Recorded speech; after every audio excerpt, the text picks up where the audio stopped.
Nomor punggung 17 Bias. Nomor punggung 13 Novian. Nomor punggung 18 Dwi Rizky. Nomor punggung 9 Zaki Cahyo.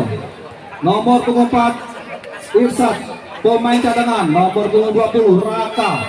Nomor punggung 16 Isnan. Nomor punggung 17 Rangga. Sore hari ini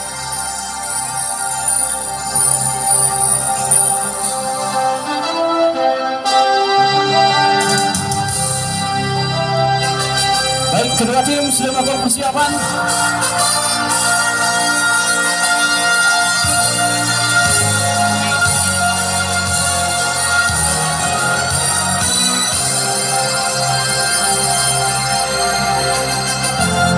Ya, kita lihat saat ini bendera merah sudah mulai berlari ke dalam lapangan hijau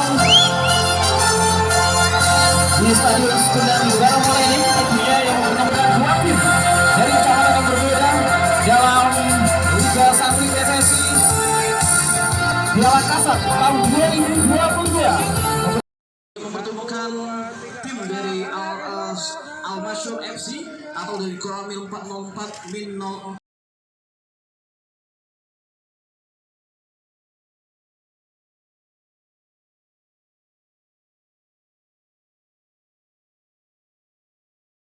Hai pemirsa Sri Popo TV, jangan lupa komen, like, dan subscribe, serta tonton terus berita-berita terupdate lainnya ya.